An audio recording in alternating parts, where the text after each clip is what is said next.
A cada dia surgem mais avistamentos de fenômenos OVNIs. As histórias se multiplicam. Os militares denunciam casos. Devido à possibilidade de existir vida em outros planetas, podemos dizer que nos visitam? Alguma coisa está para acontecer. Os indícios mostram que a verdade está cada dia mais perto. Contato extraterrestre.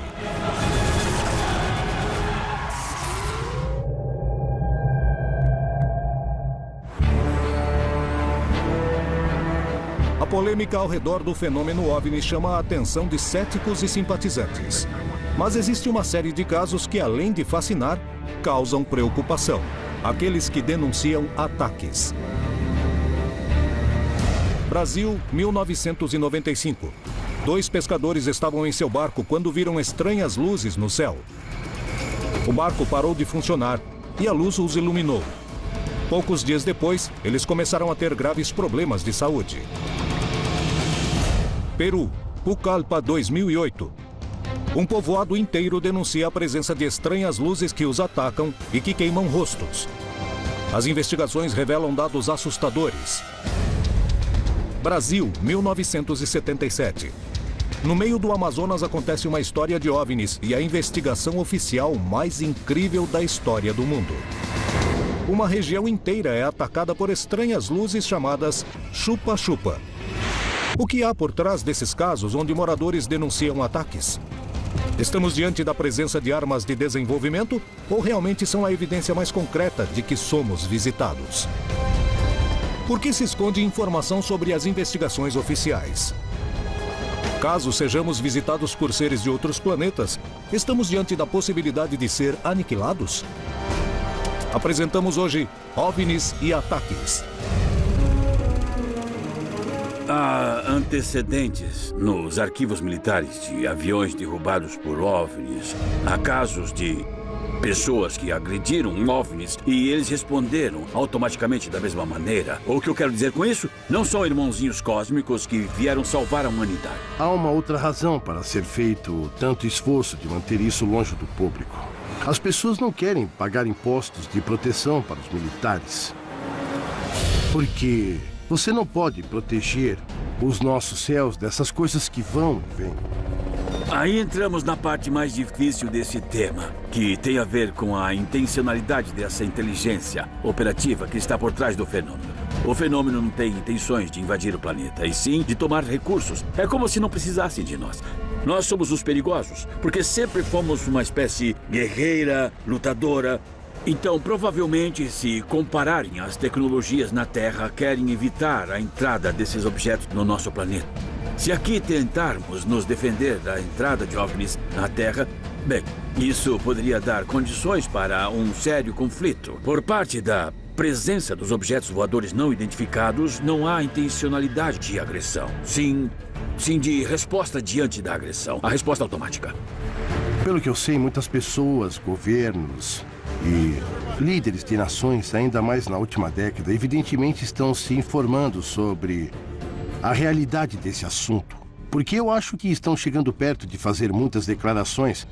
Então isso resulta na grande pergunta, que é: por que não aterrissam na Casa Branca ou na capital do país e se apresentam?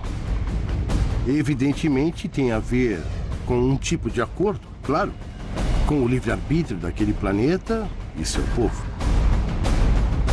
O fenômeno OVNI, na minha opinião, não devia ser visto como uma ameaça, porque o que vamos fazer? É como lançar uma bola de neve num tanque, se a bola chegar até ele. Então devemos aproveitar, não ter medo e seguir adiante. A possibilidade de que exista vida em outros planetas é aceita pela comunidade científica, o que não significa que concordem que somos visitados. Porém, caso isso aconteça, devemos considerar que estamos diante de uma situação de perigo? É hora de irmos à busca da verdade por trás dos casos mais impressionantes, onde se denunciam ataques. Em 1º de outubro de 1995, aconteceu em São Vicente, estado de São Paulo, Brasil, um dos casos mais assustadores e impressionantes de interação de homens com uma estranha luz que baixou dos céus. Provas físicas, além de relatos, comprovariam que naquela noite aconteceu algo realmente estranho. Mas o que foi que aconteceu? O caso de São Vicente é um caso muito importante do litoral paulista, pois envolve um caso de segundo grau e envolveu dois pescadores, o Wilson de Oliveira e o Fernando Bezerra. Como todas as noites, os dois homens saíram navegando sozinhos para pescar. Nós fomos mais ou menos às 9 horas da noite para pescar. E chamamos ele, fomos pescar e soltamos a rede e ficamos à espera. Uma noite tranquila de pesca estava a ponto de se transformar em um pesadelo que eles jamais imaginaram. Enquanto jogavam suas redes em um braço isolado do rio, observaram uma luz no céu que começou a se aproximar.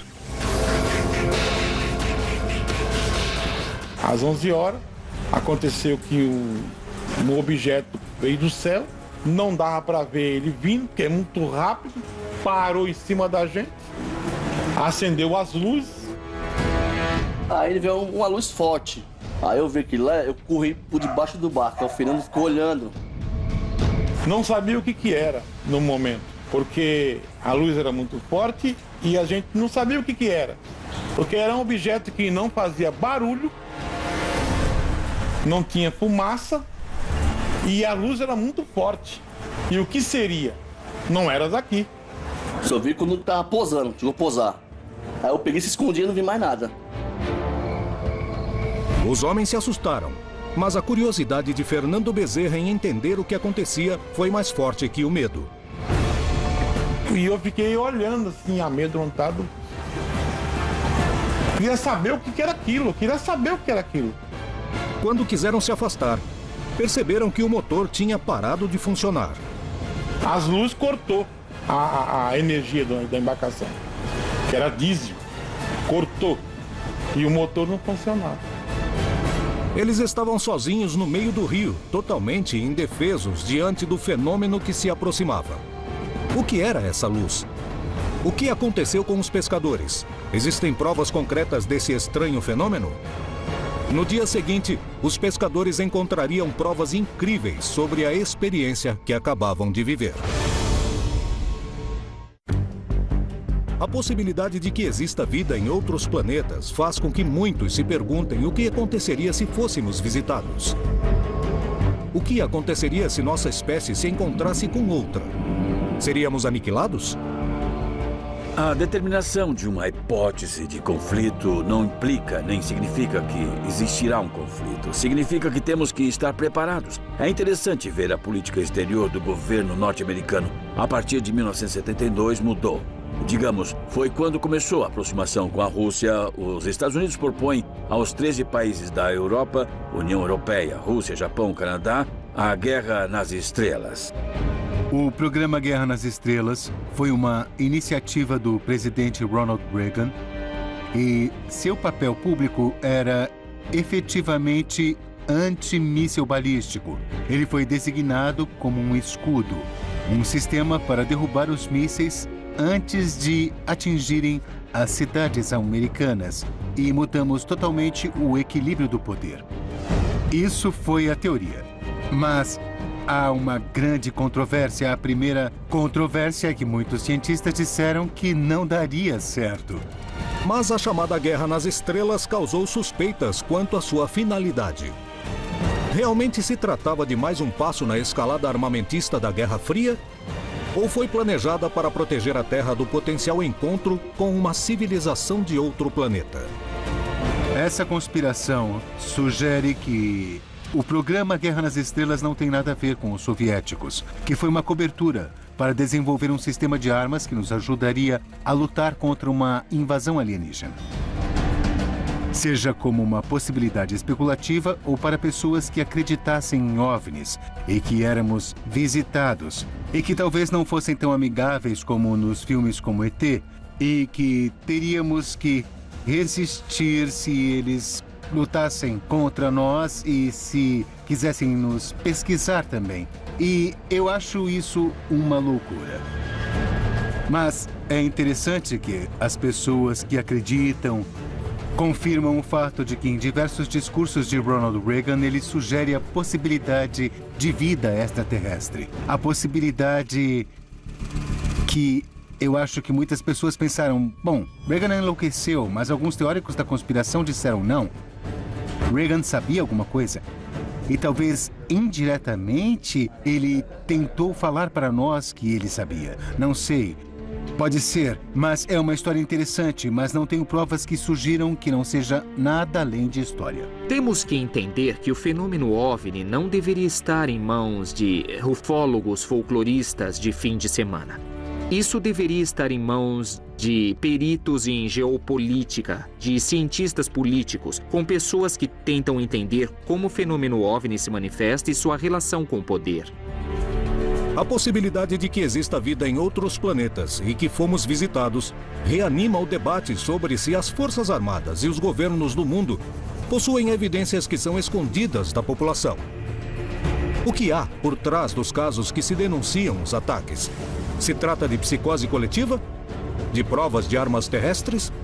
Ou são a evidência de que seres de outros planetas procuram nos colonizar?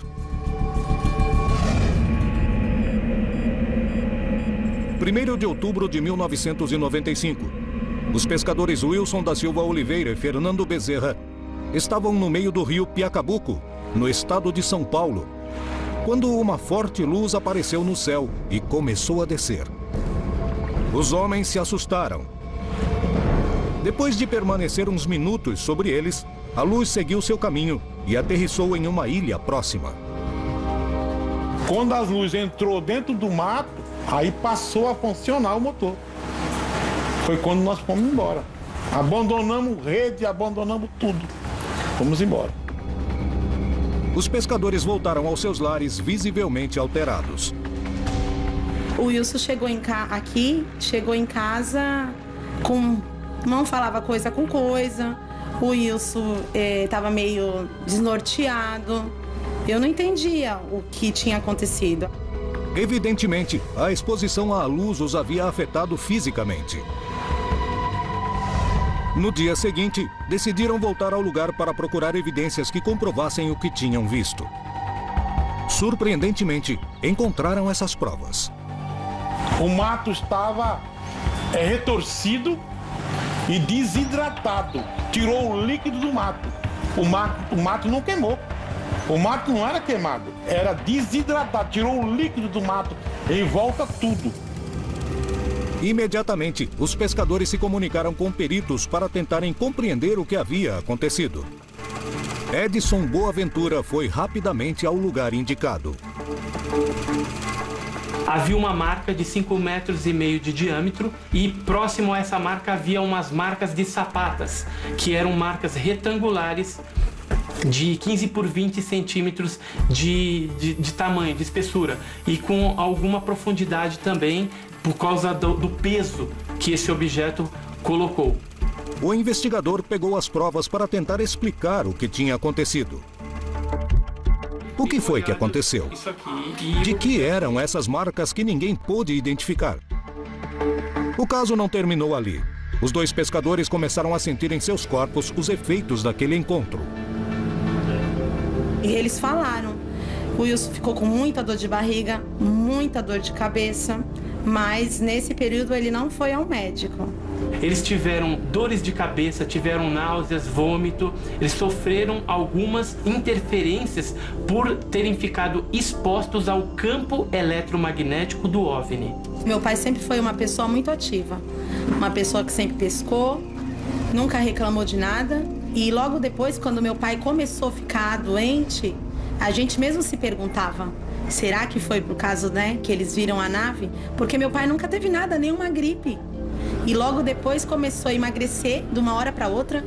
A minha saúde, ela melhorava, piorava, melhorava, piorava. Eu pesava 100 quilos. Em 2 meses eu perdi 50 quilos. O médico desenganou, entendeu? Me operaram, botaram uma válvula de metal, uma válvula. Daqui a mais de 10 anos vão abrir para trocar essa válvula. Não sei que foi, não sei por que foi causa dessa radiação que me deu, né? Eu nunca senti nada. Tava tudo bem de saúde. Por que aquilo aconteceu?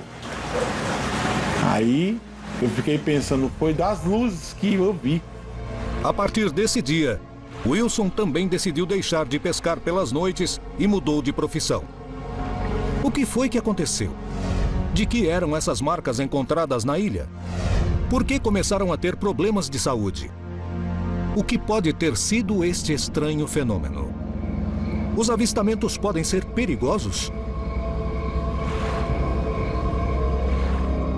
Em abril de 2008, a selva nordeste do Peru foi revolucionada por um estranho fenômeno. Uma luz estava atacando os moradores. Em Pucallpa, em San Juan de Inacocha, que é um lugarejo, viram algumas luzes no céu e também desapareceram pessoas. Alguns cidadãos denunciaram oficialmente, ou seja, documentaram a Força Aérea, a presença de uma nave em sua comunidade. A OIFA recebeu a denúncia e enviou uma equipe para tentar determinar o que acontecia na região. Eles foram à Força Aérea pedir ajuda e a Força Aérea enviou uma patrulha sob a responsabilidade de um especialista. E realmente viram uma nave. E ele me ligou. Eu atendi e eu vi o escândalo que estava acontecendo. E eu vi os tiros, estavam atirando. Mas o que mais o especialista podia fazer lá? Eu disse para que tentasse filmar, mas não tinha como. Essas coisas estavam acontecendo. As pessoas viviam uma histeria coletiva. Foi isso que nos informaram. Um grupo de estudantes de jornalismo decidiu viajar desde Lima para tentar determinar o que tinha acontecido naquele lugar. Uma universidade em Lima pediu que alguns alunos fossem até lá. Eles fizeram um relatório e chegaram a filmar. Poderia se tratar de um ataque OVNI? O que encontraram? Conseguiram adquirir evidências para explicar o que aconteceu em Pucallpa? Eu vejo duas luzes. O binóculo não está com você? Saiam daí, saiam! Em abril de 2008, no norte do Peru, em Pucallpa, a população começou a se alterar depois de uma denúncia do ataque de um OVNI. Segundo os moradores, a suposta nave voltava todas as tardes. Um grupo de estudantes de jornalismo decidiu viajar à região para tentar determinar o que estava acontecendo. Antes de viajar, os estudantes receberam uma proposta da OIFA. Esse caso tem que ser investigado pela Força Aérea, mas vocês poderiam fazer as bases e trazer toda essa informação e nós trabalharemos daqui para saber quais equipamentos levaremos, com quem temos que falar, quem temos que levar, quantas pessoas têm que ir e tudo mais. Quando chegamos ao lugarejo, as pessoas estavam assustadas. Aliás, disseram que a partir das 5 da tarde, ninguém mais saía. Não saíam para caçar e nem para fazer nada. Como se tivessem um toque de recolher. As estudantes encontraram um ambiente que começou a preocupá-las assim que chegaram. Quando chegamos, de repente nos contagiamos de uma histeria coletiva, como todos que estavam lá. As estudantes realmente não estavam preparadas para encontrarem o que estava a ponto de acontecer. Durante a noite, no meio da selva, elas conseguiram ver luzes nos céus e apontaram suas câmeras para essa direção. Não, que venham aqui, a gente espera. Onde? Nunca soubemos identificar de verdade o que aconteceu. Na verdade, é difícil saber porque o céu é gigante na selva. E qualquer luzinha é muito grande. Então nos impressionou muito. Está ali. Jesus, o que tá vendo? Eu vejo duas luzes. Não tá com binóculo? Saiam daí. São duas luzes. Eu acho que devemos ir até lá. Tá com zoom? Tem uma Mas estrada. até onde? Tá com zoom? Com as luzes do carro, não? Não, melhor ficarmos aqui. É melhor dá sair pra daí. ver de onde Saia vem. daí, saia daí. Terelu. As estudantes conseguiram registrar imagens do fenômeno que viram no céu. O que realmente aconteceu em Pucallpa? Por que atacou a população? Poderia se tratar de uma grande confusão? O que foi que essas jovens gravaram? Ficamos observando e, de repente, a luz desapareceu. Mas elas não se conformaram com o que viram. O fenômeno tinha atuado de uma forma totalmente diferente às descrições que elas tinham. Não perseguiu ninguém, não se aproximou tanto como tinham dito. E nos disseram que isso foi estranho, porque normalmente não era assim, não era tão passiva, que normalmente se aproximava. Todo mundo estava super assustado, mas era como um terror que não saía desse povoado. Porque lá fora ninguém sabia disso. Ninguém. O fato de estar acontecendo coisas seguidas e que tenham feito uma denúncia, um processo de investigação, a conclusão é que sim, aconteceu, foi investigado. Principalmente, acredito que é a primeira denúncia escrita que tem um documento, que é a denúncia apresentada pelos cidadãos e a importância que a Força Aérea dá ao papel. Algo aconteceu em Pucallpa. As conclusões da OIFA são claras, porém não há como definir o que foi que aconteceu, nem o que realmente atacou a população, e nem por quê. Em 1977, os estados do Maranhão e Pará, localizados na Amazônia brasileira, a área de um pequeno povoado de pescadores chamado Colares, transformaria o Brasil no dono de uma das histórias de OVNIs mais impressionantes do mundo. A importante quantidade de testemunhas, as evidências físicas, as imagens gravadas, a enorme participação militar na região, a documentação de estranhos sintomas na população e o segredo militar guardado durante mais de 20 anos tornaram a Operação Prato em um enigma que, segundo os ufólogos e o militar responsável pela investigação, demonstrou definitivamente a presença de seres de outros planetas na Terra. Houve um fato que não se repetiu em lugar algum do mundo, que era uma manifestação de discos voadores, de naves extraterrestres de vários tamanhos. As pessoas viam esse fenômeno, as luzes vinham à noite, raramente de dia, e elas passaram de uma hora para outra a serem mais ativas. Elas começaram a vir mais intensamente e começaram os ataques. No início eram 2, 3 pessoas por semana, depois já eram 15, 20, daí já eram dezenas. Começou a haver, na verdade, pânico. As pessoas passaram a relatar, por exemplo, que esses objetos, ao se aproximarem das pessoas, principalmente à noite, projetavam uma espécie de um feixe de luz que atingia de maneira preferencial as mulheres sobre o seio esquerdo. E as mulheres, muitas vezes, desfaleciam e ficava uma marca cheia de pequenos furos. O fenômeno chupa-chupa recebeu esse nome porque as luzes pareciam atacar e sugar o sangue das vítimas. A população da ilha Colares foi a que sofreu mais ataques de chupa-chupa. Uma grande quantidade de testemunhas se tornou vítima. E eu fiquei, olha, lá na cama deitada. Não tinha vontade, sabe? Aí, quando foi assim, umas 10 horas, eu pude me levantar, mas que eu vinha fraca de dentro do quarto, né? Aquilo estava tudo vermelho aqui. Fiquei quase 2 meses, aquilo ficou tudo roxo no meu braço aqui. Quando sentou, ficou essas 2 marcas aqui, olha. Até agora tem essas 2 marcas no meu braço. Quando eu senti aquele negócio, assim, parece quando a gente esbarra numa eletricidade, que dá aquele choque, me deram 3 sugadas desse lado aqui. Assim, sabe? Umas 13 de com força mesmo. Aí eu fiz movimento lá para querer gritar, sabe? Para querer gritar para me acudir. Ela viu eu tá fazendo aquele movimento lá. Aí depois eu não me lembro mais. Os testemunhos como os de Carmen e Newton se multiplicavam. Surpreendentemente, todos os testemunhos coincidiam em dar no mesmo relato. Mesmo as pessoas que estavam em povoados muito distantes. Todos eles diziam que foram atacados por uma luz e sua descrição era muito precisa. A sua característica era de uma bola de luz que, quando se olhada de maneira mais atenta, revelava ser uma luminosidade atrás de um objeto cilíndrico, como se fosse uma lata de refrigerante. Os casos eram realmente aterradores. Milhares de pessoas eram atacadas, pelo menos 1000 pessoas atacadas tiveram essa situação documentada pela médica que atendeu as vítimas, que era a doutora Velaide. Os testemunhos de ataques aconteciam cada vez mais. E a doutora da região, Cecim Carvalho Velaide, recebeu muitos dos pacientes e acabou sendo uma peça-chave para compreender o que estava acontecendo. Ela chegou para trabalhar numa manhã sem saber que sua vida estava a ponto de mudar para sempre. Ao chegar no hospital, que eu era a médica e a diretora ao mesmo tempo, tinha uma família chorando e dizendo que tinha um paciente que tinha sido atacada por uma coisa. E eu fui examinar.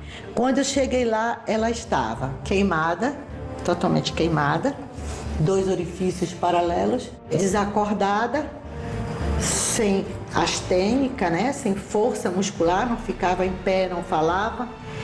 E a família repetia a mesma história. Achei que era talvez um ataque histérico, não dei muita importância. No dia seguinte chegaram 2 casos idênticos, de localidades muito distantes, tipo 10 quilômetros de distância. Eles sempre descreviam as mesmas coisas. Deitado em redes, do lado de fora da casa, arborizada, escutava o barulho, zzz, parece um besouro. Olhavam, viam objetos bem baixos, luminosos, que soltavam feixes em linha reta. Não eram feixes que se dobravam, era em linha reta, paralisante, que queimava, sufocava, não deixava falar, não podia pedir socorro porque estava paralisado, queimando, doendo. E depois de alguns minutos, 5, 10 minutos, quando a pessoa pensava que já ia morrer, o feixe recolhia e o objeto subia da copa das árvores e ia embora. Como pessoas poderiam descrever a mesma coisa, ter os mesmos sinais e os mesmos sintomas em lugares diferentes? Comecei a pesquisar e a suspeitar. Com os primeiros casos, a rotina do povoado de pescadores começava a mudar. Mas ninguém imaginava até onde esse fenômeno podia mudar suas vidas. Até a metade de 1977, a região de Colares, no estado do Pará, na Amazônia brasileira, foi o epicentro da história OVNI mais importante do planeta. Milhares de testemunhas localizadas em regiões a vários quilômetros de distância, que não se conheciam nem tinham acesso aos meios de comunicação, denunciavam a presença de uma série de luzes que apareciam nas noites e os atacavam, deixando lesões graves na pele. A doutora Cecim Carvalho Velaide era a médica responsável pelo único hospital da região e se tornaria uma das peças-chaves para compreender o que se escondia por trás desses inquietantes incidentes.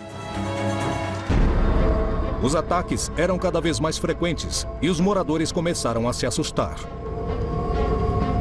A população de Colares naquela época era em torno de 8.000 habitantes. Da ilha como um todo, porque tem várias localidades, mas dentro da cidade tinham em torno de 4.000 habitantes. Desses 4.000 habitantes, 2.000 fugiram da cidade, apavorados com as luzes. E a cidade esvaziou, o povo foi todo embora, ninguém queria mais pescar. Aí nós começamos a passar fome, aí eu comecei a pescar minha comida. A coisa chegou a um ponto realmente de gravidade, sem dúvida nenhuma, o que acabou provocando que o prefeito do município mandasse um ofício ao primeiro comando aéreo regional, ou seja, para a Força Aérea, lá em Belém, pedindo providências das autoridades aéreas, já que se tratava de um fenômeno visto que acontecia no céu. Essa solicitação foi o pontapé inicial para a maior participação militar conhecida publicamente sobre o fenômeno OVNI. E as providências foram transformadas justamente a partir da vontade do brigadeiro Protásio Lopes Oliveira, que acabou criando a chamada Operação Prato. E ele teve a ideia de se estabelecer a pesquisa deste fenômeno. E assim ele chamou o seu comandado, o Irangê Holanda, que era capitão da Intendência da Aeronáutica, lotado no primeiro comando aéreo regional em Belém do Pará, para conduzir essa operação.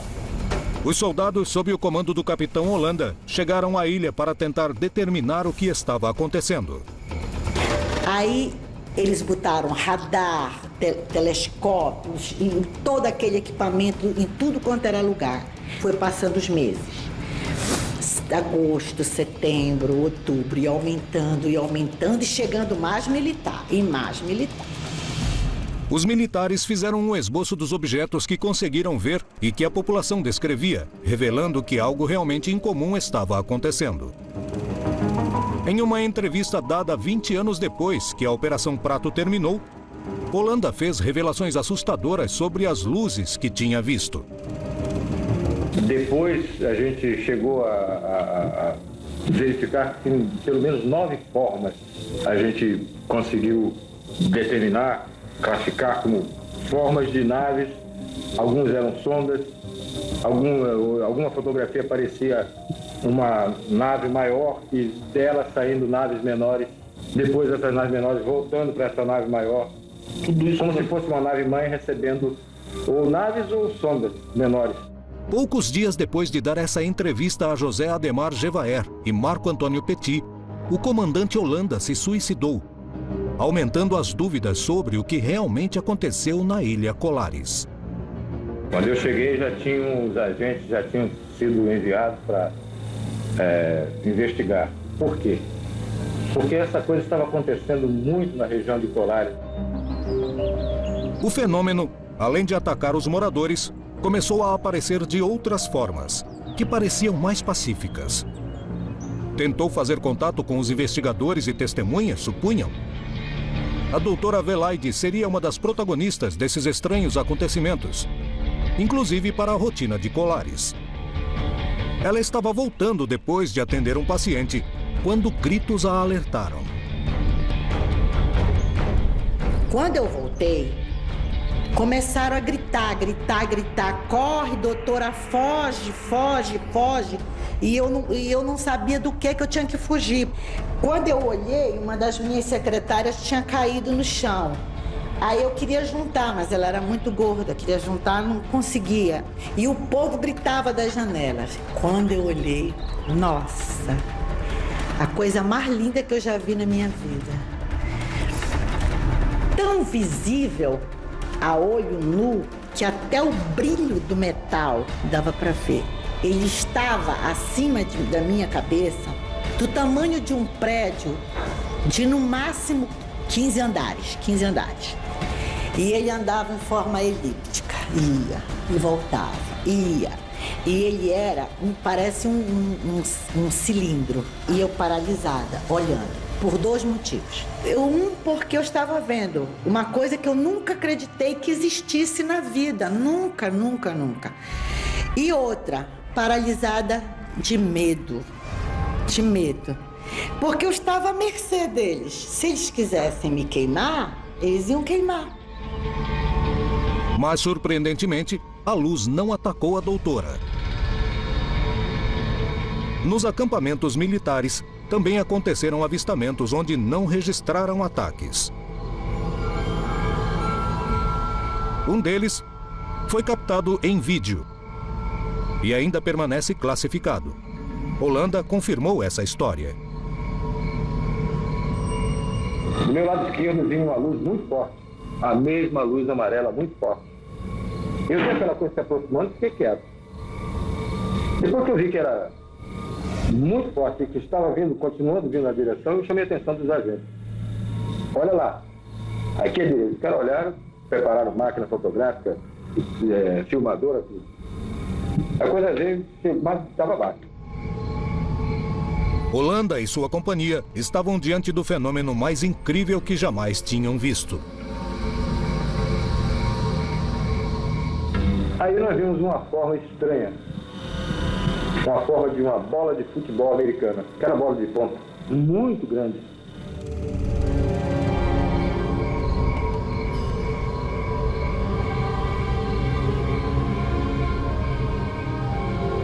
A apenas 70 metros de distância, um objeto de 100 metros de altura, de cor azulada, pousou sobre as águas. Mas algo ainda mais surpreendente iria acontecer. De repente, essa luz azul apagou. Rápido. E apareceu o que estava atrás dessa luz, o que estava emitindo essa luz. Aquela nave descomunal na frente deles. E eles olharam aqueles estupefactos. na descrição que me foi dada pelo Yolanda. Era essa bola de futebol americana que estava em pé na nossa frente. Uma bola de futebol de 100 metros de altura. Estava parada na nossa frente. Ficou mais algum tempo. Ninguém sabia o que ia daí para frente, o que ia acontecer.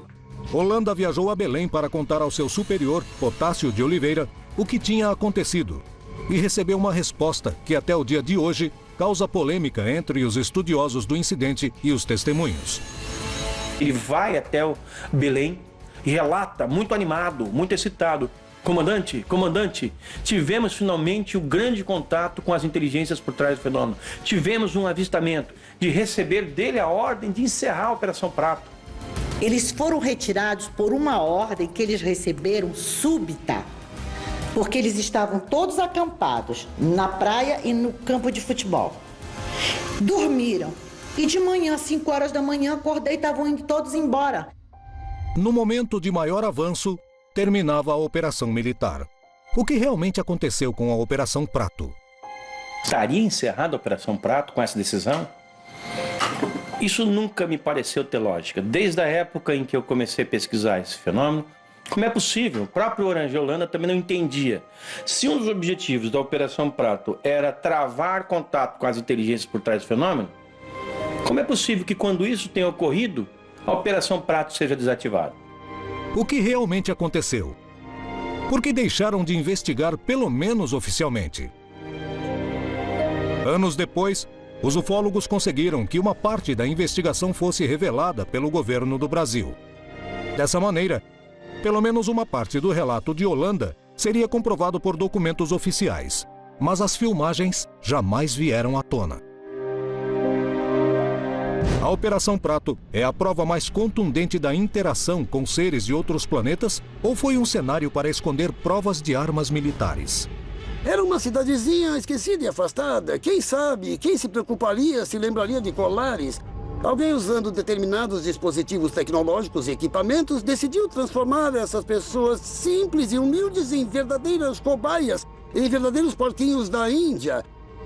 Em primeiro lugar, a causa é uma violação à soberania do Brasil pelo que estavam fazendo, porque eu não acredito que tinham autorização oficial para fazer isso. Em segundo lugar, mesmo se tivessem, de qualquer maneira, seria uma violação aos direitos humanos.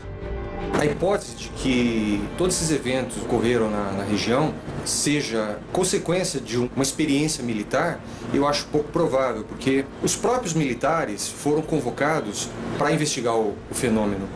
E não só a aeronáutica foi chamada, como agentes do serviço de inteligência da época, que, assim como os militares, o SNI, o Serviço Nacional de Informações, produziu documentos relatando o que ocorria na região. Na interpretação de Yolanda, que o que aconteceu foi um temor por parte das nossas Forças Armadas de que isso fugisse ao controle. E esse é um ponto. O segundo ponto é, a Operação Prato estava sendo monitorada pelos serviços de inteligência e pela Força Americana durante todo o tempo, que sabiam e recebiam os relatos das autoridades brasileiras a respeito desse assunto. Não nos esqueçamos que estávamos na época da ditadura e os americanos entravam e saíam daqui a hora que eles queriam. Então eles também, confirmada por algumas fontes militares, fizeram pressão para que a Operação Prato fosse encerrada. Para quê? Para que um novo grupo de pessoas assumisse essa operação num outro nível, bem mais secreta, bem mais metódica, com menor número de homens e reportando ao Serviço de Inteligência dos Estados Unidos. A chamada Operação Prato e os Chupa-Chupa são um dos casos mais importantes da história da região e do planeta que envolveram a presença de OVNIs. As provas de que algo aconteceu ali não podem ser negadas. Porém, ainda continua a polêmica sobre o que houve por trás dessa série de incidentes. Ademar Jevaer, jornalista e editor da revista UFO, decidiu voltar à ilha de Colares para ver a atual situação da região. O que descobriria ao chegar?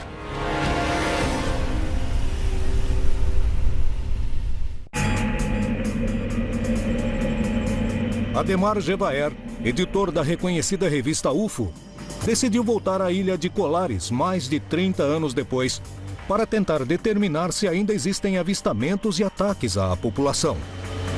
O que descobriu em seu encontro com o investigador da região? Nós estamos na Praia do Machadinho, que é uma das regiões da Ilha de Colares, onde houve das maiores movimentações de discos voadores nos anos 70. E aqui nós tivemos, durante a época da Operação Prato, momentos muito importantes da atividade desenvolvida pelos militares.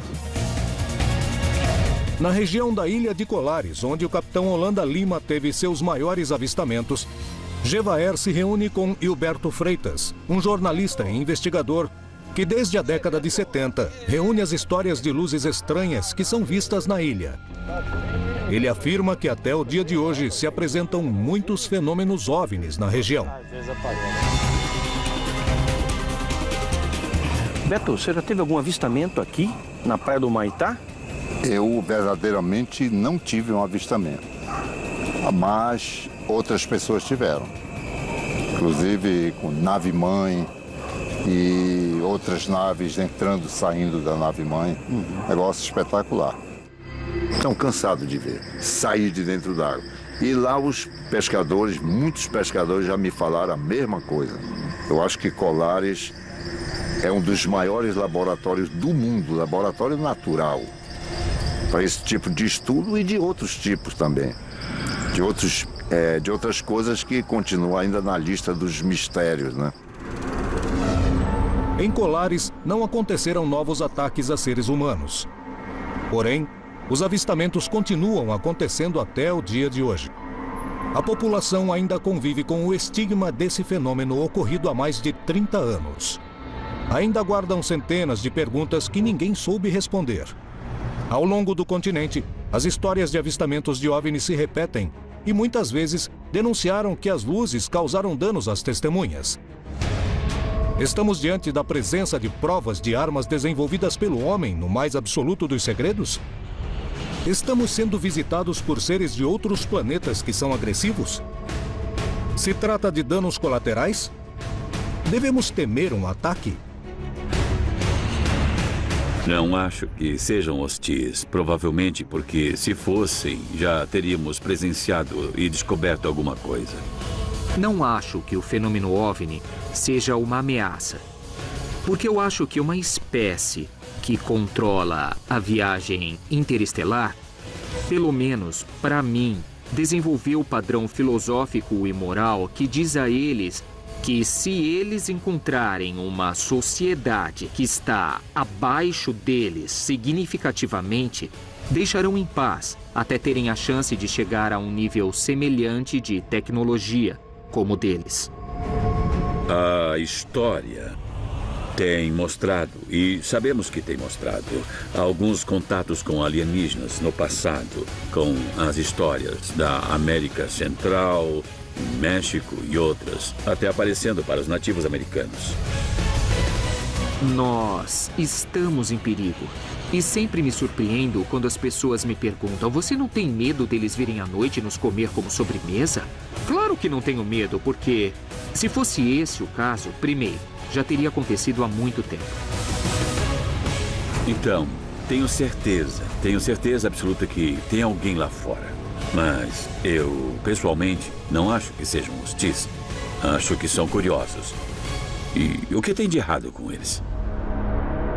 Muitos investigadores acreditam que a resposta para a pergunta "poderíamos ser ou não atacados por seres de outros planetas" está no passado. Por que alguém esperaria pela nossa civilização para nos visitar com a tecnologia atualmente avançada quando temos armas nucleares, por exemplo? Porque você pode apostar seu dinheiro que, se aparecer um ET, vamos disparar todas as armas nucleares que tivermos nesse ET. E no processo destruiremos a Terra. E isso vai ser como, sabe, jogar uma bola de neve num tanque. É isso. A agressividade ou a passividade de um ser inteligente não depende do grau de inteligência, e sim do grau de necessidade de sobrevivência. Quando um ser inteligente não pode, através da sua inteligência, resolver o problema de sobrevivência, então apela para a violência. O cientista talvez não possa explicar tudo, mas sempre tem a obrigação de ir atrás da verdade.